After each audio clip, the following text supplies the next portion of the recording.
Hello.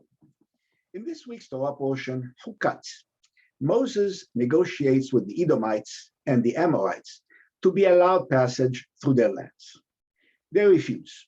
Then they go to war, and Israel wins with God's help. Much later, in the book of Judges, Jephthah, or Yiftach in Hebrew, a judge, engages in similar negotiations with the Ammonites. He reminds them of the events in our portion, especially the fact that Israel won. But the case of Jephthah involves a tragic twist. The troubled period of the judges came after the Israelites were settled in the lands.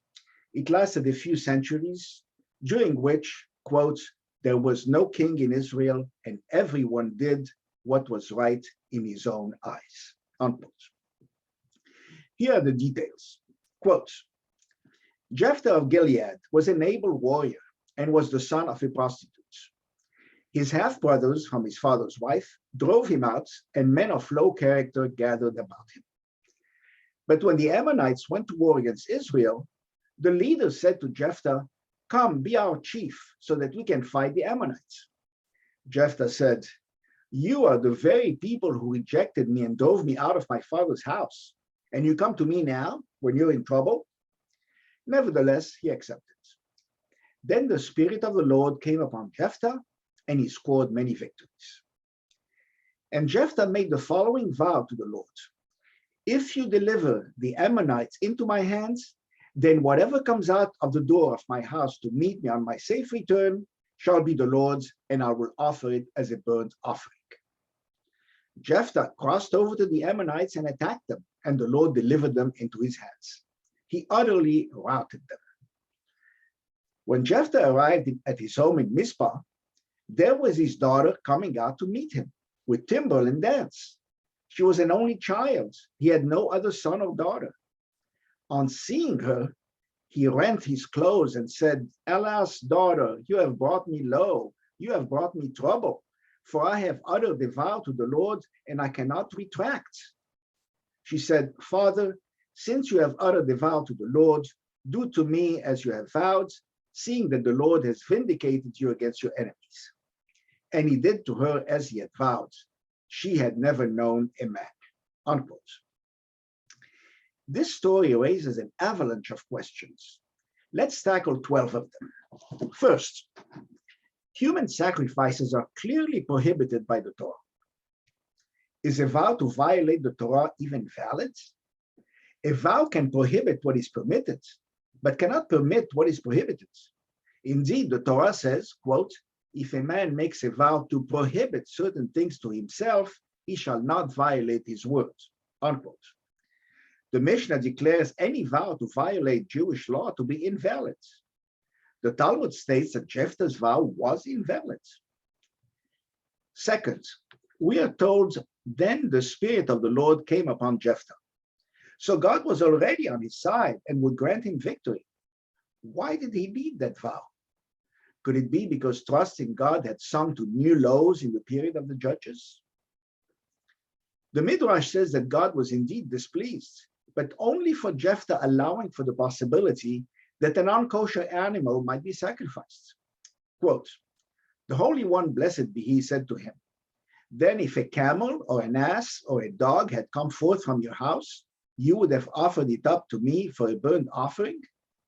What did the Lord do? He prepared his daughter for him, unquote. So God arranged for Jephthah's daughter to be the one to come out first? Why?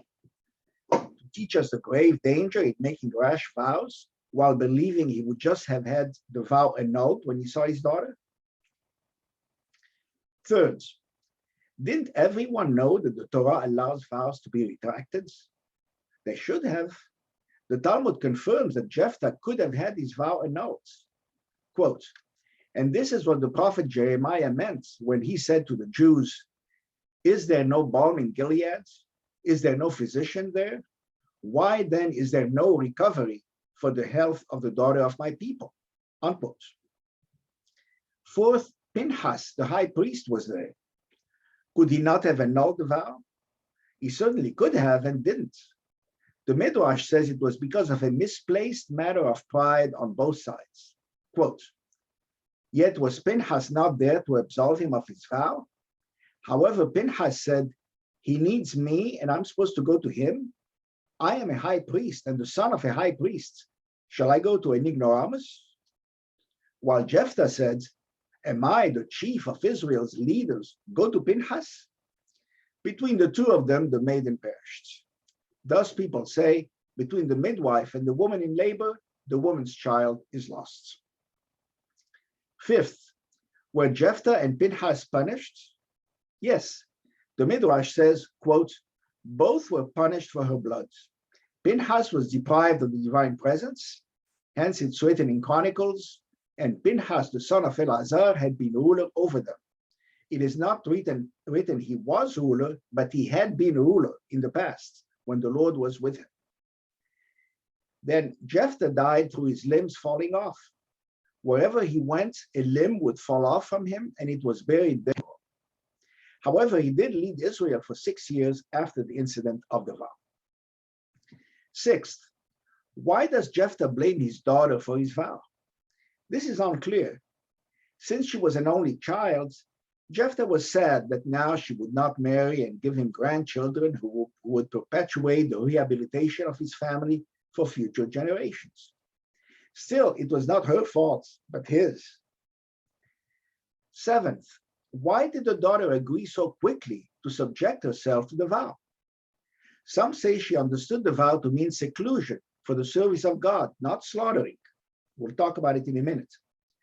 Or she may have resigned herself to martyrdom for what she thought was a higher cause, like Samson. The Bible records more of her reaction.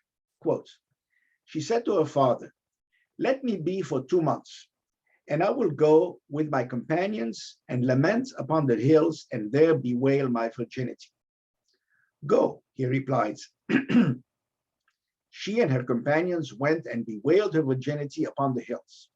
After 2 months' time, she returned to her father. Unquote. Bewail her virginity, not her life? Or is she lamenting for dying young?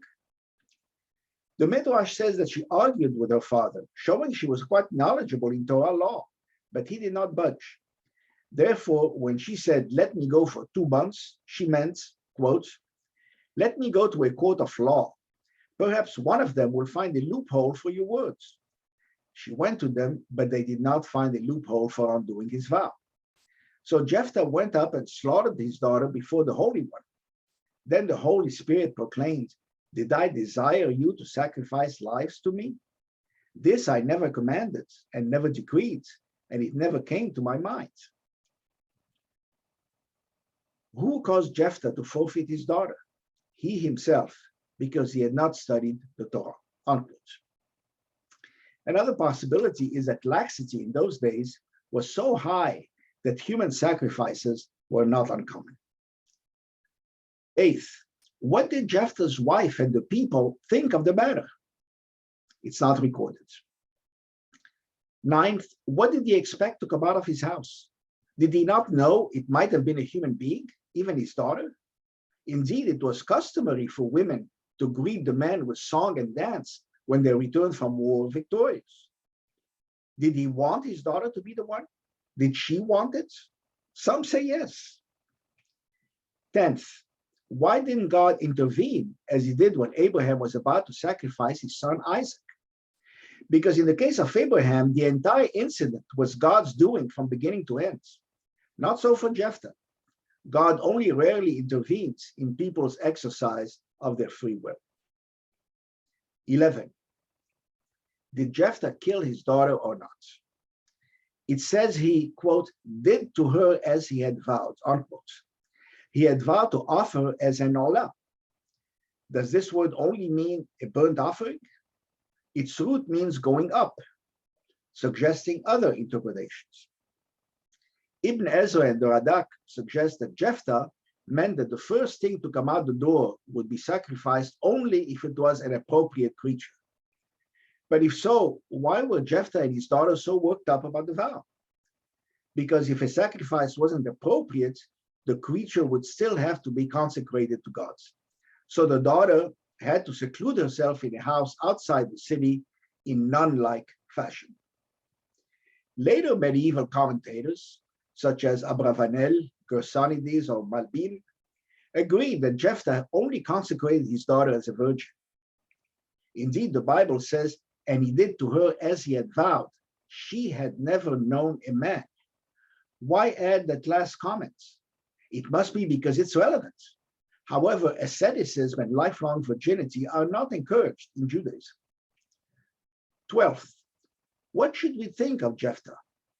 The Talmud said that the judges who courageously confronted the enemies of Israel must be treated with respect, regardless of their faults. Its examples are Gideon and Samson, who were involved with foreign women, and Jephthah. Quote, Jerubbaal, that is Gideon, in his generation is treated like Moses in his generation. Bedan, that is Samson, in his generation is like Aaron in his generation. And Jephthah in his generation is like Samuel in his generation. This teaches you that even the lightest of the light, once he has been appointed as a leader over the community, must be treated like the greatest of the great. All must heed him and obey him. In other words, don't focus only on the bad in leaders, ignoring the good. See the big picture. All biblical characters are flawed. In conclusion, there is much information that is missing in the sad story of Jephthah's daughter. This is why many questions remain unanswered and commentators disagreed on what actually happened. Shabbat Shalom.